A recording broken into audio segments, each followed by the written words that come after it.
He's an award-winning artist, a husband, and a father. Stay tuned.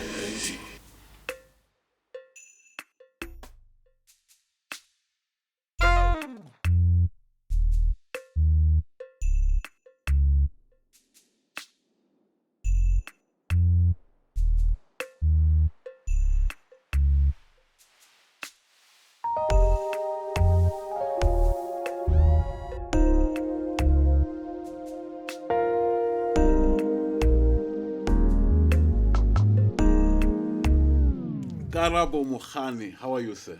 I'm good, sir. How are you? I'm good.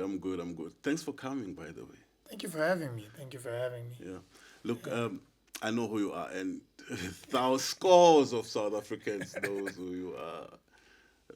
Obviously, there's a small community in Guatemala that that does not know who Karabo Mogane is. Yeah. Do you want to share? Briefly, so my name is Karabo Mogane, born in Bushbuckridge, but raised in Nelspruit. So my family moved from Bushbuckridge and we moved to Nelspruit. Both my parents are still alive, and I've got 7 siblings. And I am the last born in the 7 siblings. Yeah, 5 sisters, two brothers, and they're all older. So obviously me being the last born. Oh, you're the baby. Yeah. Okay. Yeah. So and I love music, man. Yeah. I think that's like the bottom line. You know, that's my passion. That's what I live for. Yeah. And that's like my plan A. I don't have a plan B. So that's your only plan. That's my only plan. Yeah. I think that's what we need. Just plan A and look. That's it. I wish I had. I came from a very small family. Yeah. I wish I had your family, and we'll talk about them because they're also musical. Of course. Yeah. I mean, we were raised in a household where, every morning you wake up when the TV is on, there's music playing. When the radio is on, there's music playing. Well, it depends what kind of genre you're into, but there's music playing regardless. My brother, my eldest brother, Putabelo, used to always have. So he used to have this computer that he had in his room plugged onto these hi-fi speakers, and he would blast music in the morning when we're busy cleaning. So even like the R&B influences that I have, gospel influences that I have, they all come from that because he was very much passionate about music and still is. I mean, he plays a number of instruments as well. So so the family has been rooted in music for a very long time. My mother also being a choral master. So I mean, I also did choir as well in primary and high school. I was part of the choir there, and I learned a lot also, in terms of discipline, in terms of also your ear, being able to listen to the next person. Just I think singing in church is great as well, but I think having that exposure of a choir gives you an understanding in terms of harmonies, in terms of how to listen to the next group and know exactly, even when you're singing together, how to sound like one voice. Not like you're fighting. Yeah, it's not like you're fighting or you're trying to, you want to make sure that your voices are all balanced and you guys are, you guys have the same goal, basically, so with the choir, I think I learned a heck of a lot. And then also being in church, being exposed to performing in front of a crowd and also being able to learn stage presence. And I think that's something that I'll always be grateful for because in church, you are thrown in the deep end. No one tells you if it's going to work out or not. You get on stage and hope for the best, and obviously prayer also helped, praying and also just making sure that your relationship with God is not necessarily interrupted by anybody. You're very focused on Him, and I guess maybe then the guidance of the Holy Spirit is the one that takes you to the next level. Wow. It's pastoring your next gig. No, no. I bumped into a picture of you singing. I think you were so young. I think I saw it with your brother's things. Yeah. So tell us exactly when did you start this singing thing? You've got the best tone, by the way. Thank you. I have to say, I don't want to forget. Somewhere. Thank you very much. Thank you very much. I appreciate it, my brother. I started singing. Very, very young age. I think also for me, it was not just singing at the time. I used to be that kid when visitors used to come over. Yeah. And the parents maybe wanted to give them some sort of entertainment. They'd be like, come and sing for them. Okay. Come and dance for them, Okay. So it was like an all-round, entertainment type of a thing. But I'm grateful for those moments because they sort of set the tone for where I was going. And I think maybe that's where my parents also got to realize that there's a child in this house who is really passionate about this thing. But I guess also because our parents, in the era that they grew up in, being a musician was not necessarily a career. Oh yeah, it was something you do at church. Yeah, it's like okay, cool, great, but it wasn't something that people would have felt like this is a career you could follow. Yeah. And I guess also when you watch some of the artists at the time who were doing well, and I guess maybe even their lifestyles weren't necessarily the kind of lifestyle that our parents. I mean, also coming from a Christian background. Yeah. Some of them, they just felt like, no, the industry is not really good for you to be going into. So there were a lot of factors that could have prohibited me and stopped me from pursuing music. But it's always been there, and I think they've always seen it. And I guess maybe that's why even at church they allowed it, because they were like, maybe this is the only platform that we can allow him to express himself, because he needs to. Yeah. Because you can't, even if you try and switch it off, you can't. Yeah, they put it there. They put it there. So and once it bites, man. Are you a PK by any chance? Yes, I am. My dad is a pastor, but I have no intention of being a pastor. No. Of course, they all say they have no intention. But yeah. Sorry. No, of course, no. Honestly, I have no intention. But I'll tell you this. I do understand the importance of having a relationship with God. Yes. And that for me is very much important. Yes. And not just saying it, but actually living, that kind of life. Because I understand that the source of everything that we have and need in life, comes from Him. Everything stems from Him. Yeah. And that's why the Bible does say, seek first the kingdom and His righteousness and all these things. Yeah. So whatever it is that we want in life, essentially, is tied to Okay, Him. guys, we're gonna call an altar call at the end of this episode. Keep watching. just keep watching. Wow, man. I think it was 2018 or something, 16. We came to, I worked with an artist called Mabongi. Oh, yes. Yeah. So we came to... What a phenomenal singer, by the way. Oh, yeah, she's amazing. She's amazing, right? She's amazing. Jeez. Yeah. So we came to... we went to a concert in Nelspruit. Oh, yeah. And it was hosted by your family. Yeah. I remember that. Talk to us about the family choir. How do you guys even? I mean, me and my siblings are cool, right? But I don't know if we were to start a band, how things would pan out. Work out. But how did you guys pull it off? I think look. I want to give credit to my eldest brother, Butabelo. He's the one who was like pushing us, guys, we can do this thing, you know. And then I remember one time he had a conversation with my dad.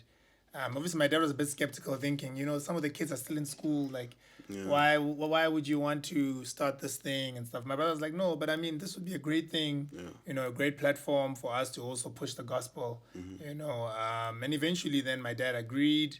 And then we started recording, and my brother was like, even though we don't know where we're going to get the money, but God will make a way. Let's just get into studio, let's start writing, and let's, and then we ended up deciding not to do it live in studio. We actually did it live, like recorded it live. Yeah.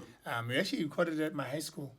Wow. High. Wow. Yeah, wow. That's where your brother playing drums and your other brother playing. My other brother, Puthlonono, was playing drums, and then Putabelo was playing bass guitar at the time, and then we had other friends of ours joining us on keys and guitar as well. Yeah, so it was quite interesting.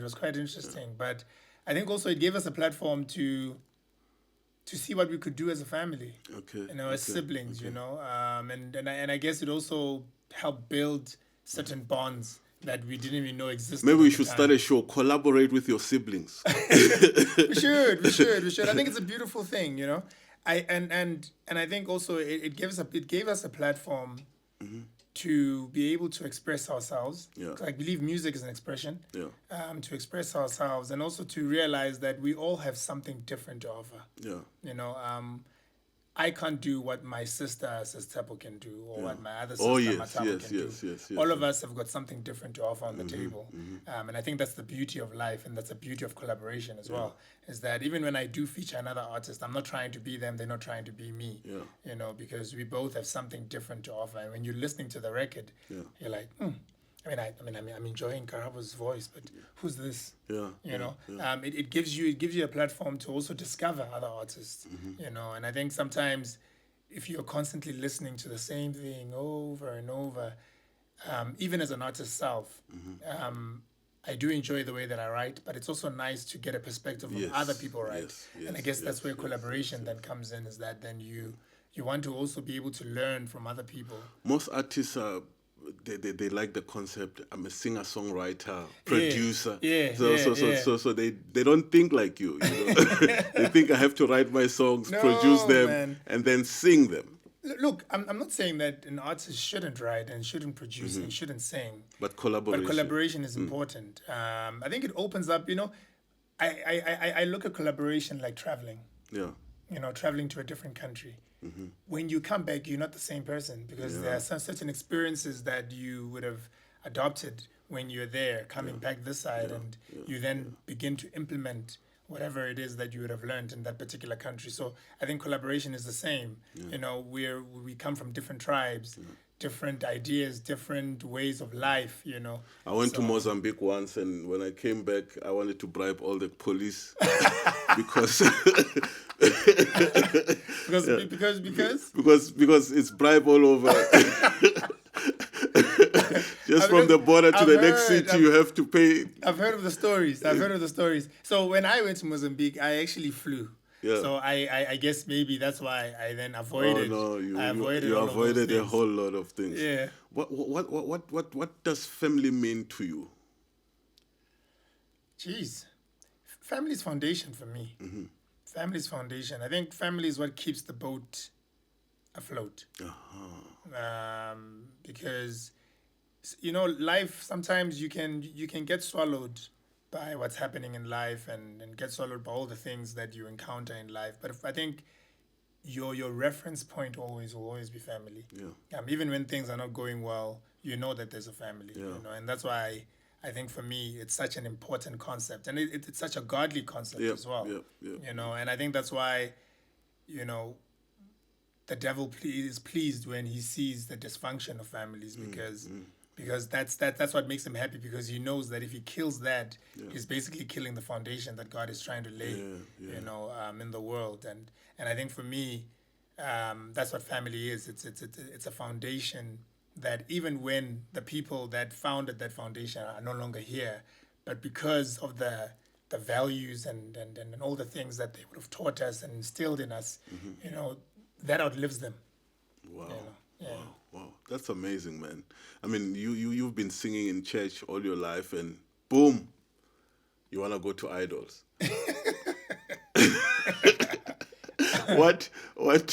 What was the reaction of church members, people around you who know you from the gospel streets? Jeez, at the time I didn't share it with anybody at the time. Okay. It was just something that was in my heart and something that I wanted to do. But what I did do was I then sat my old man down. Obviously him being a pastor, and I knew that it was not going to be an easy conversation, because Idols it's not necessarily a representation, of gospel, and, so obviously it was not going to be an easy conversation, but my heart was at getting a blessing from him. Yeah. And it was important for me to get the blessing from him, because I knew that if I was going to go without his blessing, no matter how talented I am, no matter how great of a singer I am, but without the blessing of a father, you're literally walking blindly. Remember, this man has lived many years before me, so he would know better. Yeah. So I then sat him down, had a conversation with him, and I asked him. At first, he was reluctant. It took me a good week and a half to convince him. Wow. I had to bring in my brothers as well. I had to bring in so many people to convince him. But then eventually we had a conversation, and I said to him, a lot of people will miss out on having an encounter with Christ through me because you are then stopping me from going where I need to go to do the work of the Lord wherever. You're tactical now. Had to pull it, man. Had to pull it. And I think when he heard me say that, he was like, I think you're making a valid point. I can't argue that. Because when Jesus came to the world, he didn't come for those that were righteous. Yeah. He came for those that did not know him and those that wished to know him. So, yeah. I'm gonna come to your church, like really. Just let me know when it starts. No. I'm not opening a church. Let me know when it starts. You fully loaded, man. You've got this. Wow. And I promise I'm not gonna talk much about idols. Yeah. I was in Foslo. Yeah. Next to me was Sipogazi, the singer. Yes. And her husband. So we were in a concert while listening to the results of Idols. Oh, yeah. I didn't know we were all rooting for you. And I think they announced, because we were on our phones, they announced, and your name came up. Jeez. It was awkward afterwards because we jumped, all of us, celebrating your win. And you understand, we're in a concert, a gospel concert, of course, with people, put together and stuff like that. And now here we are, so excited. What was going through your mind? Jeez, man, it was probably the most unreal moment. Like I felt like somebody could have pinched me in that moment, just be like, it's real. Like it's real life. It was, I don't want to say it was an out of body experience, but it was just unreal. Like I just didn't know, wow. How to feel in the moment. I mean, of course I did hear my name being called, but it was like, wow. But I think also another So you thing, had no idea? No. Like, look, you can never walk in 100% confident over something that does not belong to you. I hear you. God is a giver of things. So I couldn't walk in there with that confidence of, this is mine. And anybody who was watching would have realized how shocked I was. Because it wasn't something that I feel I was like deserving. But I felt I did well. And if I am to be crowned, then it means that then it was my time. And everybody has a time. So that was my time. But it was an amazing experience. And I guess also even having the people in the house as well that were also rooting for me. Because then you also have some contestants, rooting for you. Some others maybe rooting for, Matema as well, who was the runner-up of the competition. I thought you had a formidable competition. It was a tough competition, man. I mean, that season was crazy. We had Matema, we had Loiso. Yes. We had Amanda Black. She was on that one. Same season. We had, who's this now? We had Uspelele. Like, we had a lot of great vocalists there. Elvira, Rayma. It was just, it was just a lot of talent. Fast forward, you won. Yeah, fast forward, and then picked up the crown. Yeah. All I can say is I was rooting for you. Appreciate it, man. Appreciate it. And it was not because of your brother, but I just thought you sound good. I just thought you sound good. Man. I appreciate it. Then what happens after that? I mean, obviously, there's life after you wanted to build a career in music. Yeah. You have now how many albums? 3 albums? Yeah, so I've got 3 albums now in the bag. The third one being my latest album. It's actually a month old now. It's a month old. It dropped on the 17th of September. What's the name of the album? Songs About You. Songs About You. Yeah, so these songs are written about you, for you. So it's personal to you, depending on maybe what situation you find yourself in a relationship. So, I mean, I've got a song in there called Call Me. It's a long-distance relationship song. It talks about, I'm jealous of the pillow you lay your head on, because that should be my chest, right? I'm jealous of the t-shirt you wear every morning, because that should be our first hug. I'm jealous of the coffee you drink every morning. Whoa. That should be our first kiss, right? And then it says, even though we're 2 screens apart, so basically I'm on this screen, you holding the phone on the other side, right? The distance doesn't matter. All that you need to do is pick up the phone and call me if you need some love.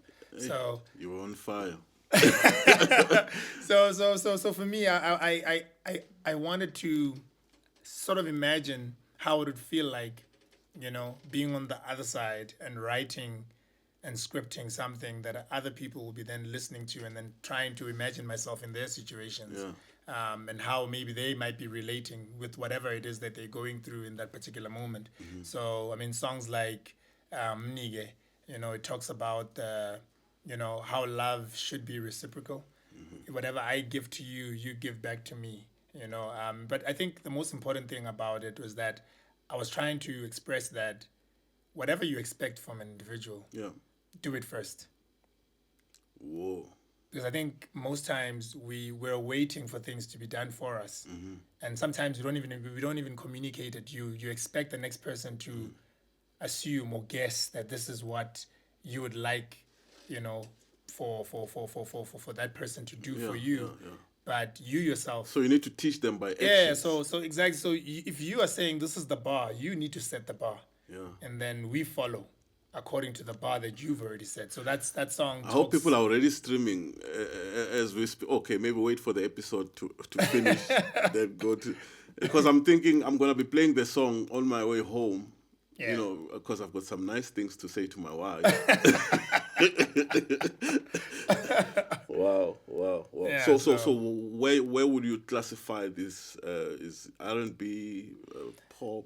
I would say it's R&B, neo soul, and maybe a bit of Afro as well. Because I've got a song called Ngakuthandazela there, which is a prayer, praying for this beautiful wife that I had always wanted, and God then blessed me with that wife. So that was actually one of the first songs. Like, that was the first song that I wrote on the album, called Ngakuthandazela. It's a prayer, and it's an answered prayer at the end of the day. Yeah. But that's like a more Afro soul type of vibe. There are songs like Sengiyavuma, which speaks to the importance of the vows that you make, in marriage. So, and then I've got a song called Safe. Are you safe? Are you vulnerable enough to share your insecurities with your partner, with your wife? I've got a song there called Flashbacks, which speaks to, what it is that we probably did last night. I mean, it could be anything. It could be intimate. It could also just be you guys reading a book together. It could be you guys listening to music. It could be you guys having conversations. So I try to accommodate as many parts of a relationship as possible. Romantic relationship, of course. And even for those that aspire to get into a relationship. These are some of the things that... Hey, I know this one will develop a lot of relationships out there. I mean, I recently saw you with your wife. She looks very happy. I'm like, okay, is that charm? Hey, listen to this guy. I'm thinking to myself... We're doing our best, man. We're doing our best. I'm like, so this man is practicing what he writes. Wow. We're doing our best. Like I'm saying, if that's what you expect, set the bar. Set the bar, don't wait to be served. Serve first. Be of service to the next person. And one thing that I've seen, or at least I've seen with women, and I'll say women in plural, but I'm speaking about my wife, right? Of course. Is that as a man, whatever you give to them, they multiply. So if you give love, they multiply that love. When did you get married? 4 years ago. 2021. 4 years ago. 4 years ago, yeah. Wow. 2021, yeah. During COVID. During COVID, I got married during COVID. 50 people at my wedding. Wow. It was quite crazy, but it was amazing. And if I had to do it again, I would do it the exact same way, man. It was great. It was great. Wow. Yeah. So how's married life? I mean, as an artist, you've been all over the place singing. I almost said ministering. Ministering love songs. Yes. you've been all over the place singing, and because you sing about love and you do it so well. Yes, sir.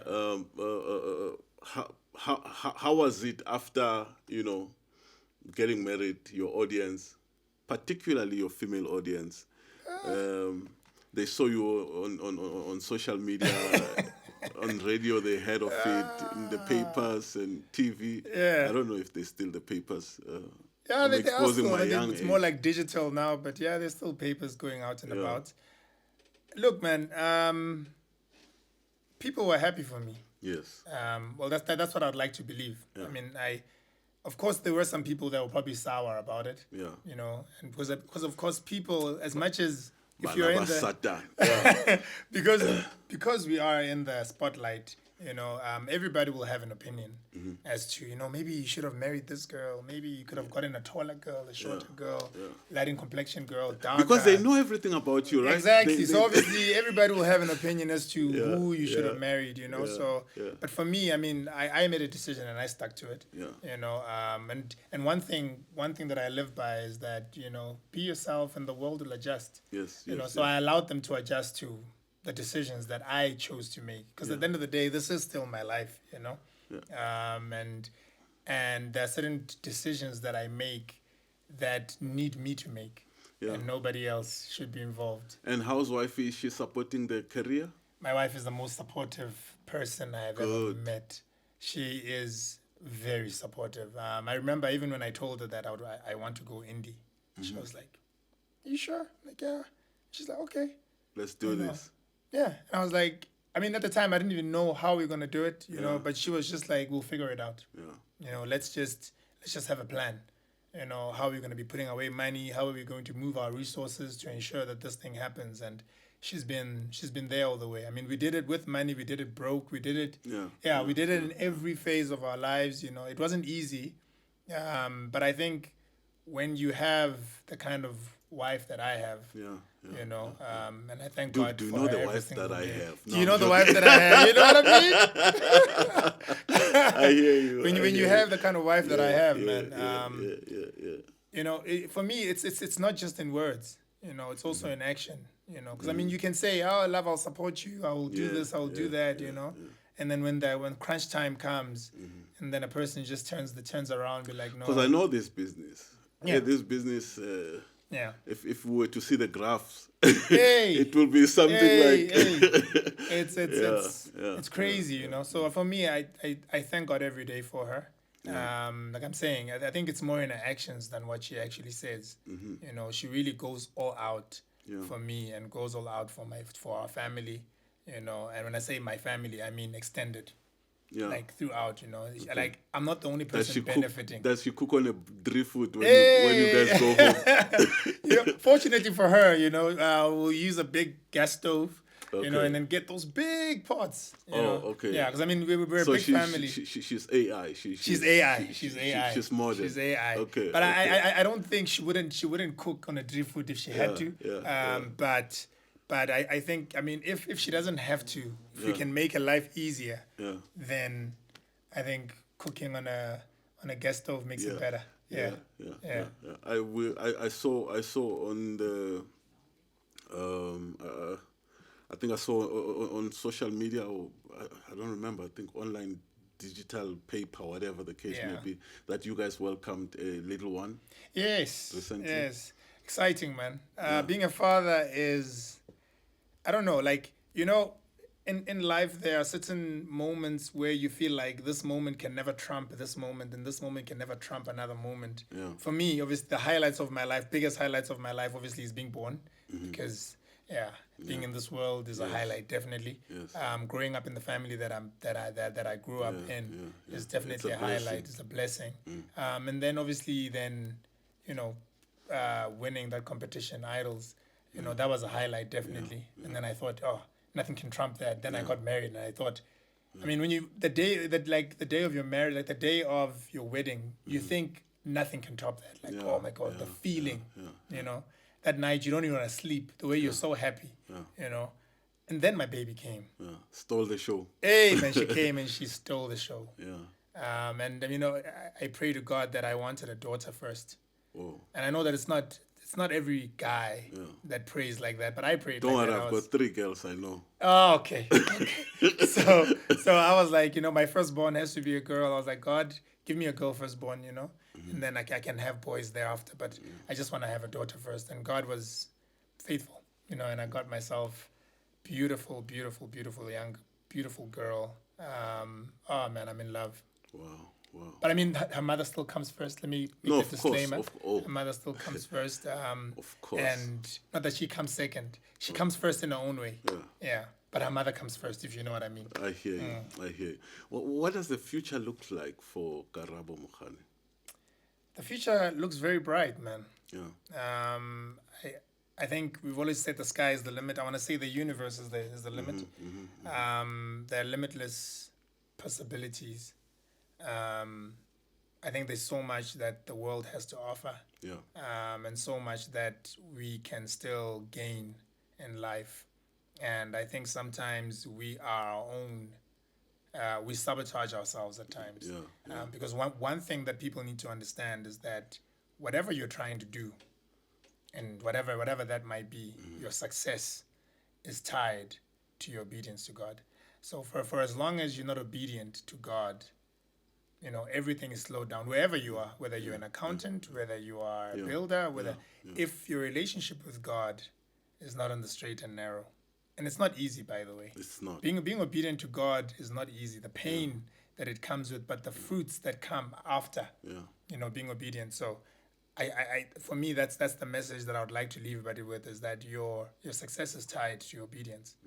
Be obedient and watch what God will do for you. Do what what God is saying you should do wherever you're sitting right now. Yeah. And sometimes you're like, I know, I'll do it tomorrow.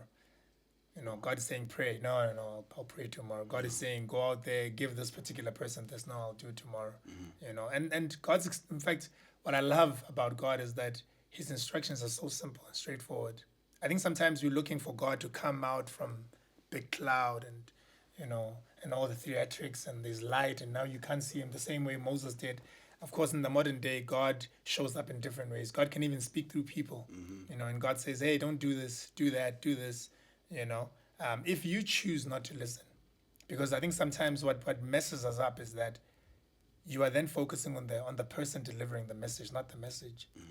And the message is what you should be listening to. But because you're looking at me, or maybe you're waiting for a Beyonce to be the one to deliver the message, then maybe it's more palatable because it's her, as opposed to as opposed to listening to what the person is delivering. The vessel. Yeah, the vessel. Forget me. Listen to what I have to say, because what I have to say can change your life, can transform your life, you know. So I think if people could actually focus more on doing what God is telling them to do, they'll suffer less.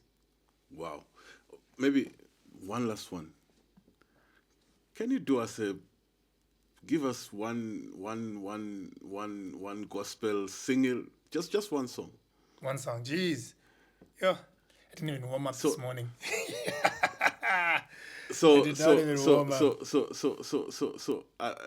What we do at the end of the show? We have our guest sing for us. You know what I mean? So we'll close the show now, and we'll have you sing just few lines. Your voice is perfect. We've been talking. That's good, Roman. Okay. But I just need to think of a song. But yeah. But thanks for coming, man. Thanks for saying yes to us. Thank you. And he was on time. I respect people who are always on time. I think I already see where you're going. Just by arriving on time, it makes more sense to me. Thanks for saying yes to us. And thank you, man. Thank you. Thanks for being here. And I can see the sky is the limit, like you said. The universe. Yes, sir. Any overseas trips soon? Are you talking about the ones that I'm doing with my wife? Because definitely we're doing a lot of those. But musically, I am planning a tour next year for the album. Yeah. And I do plan on doing a deluxe. Yeah. So I think we should be doing an African tour as well. And then from there we will then take it abroad. The reason why I'm asking is I need to have a sit down with your team soon and explore other options. Okay, maybe let's not talk about it. What are these options? Let's not talk. Karabo Mogane, ladies and gentlemen. Po po po po. Po, po, po, po. Sometimes discouraged, but not defeated. There are times I felt so alone. There are times I don't understand, but I believe it's turning around for me. Sometimes discouraged and not defeated. There are times I felt so alone. Some of my friends, they let me down, but I believe it's turning around for me. Around for me. Around for me. Around for me. It's turning around for me. Around for me. Around for me. Around for me. It's turning around.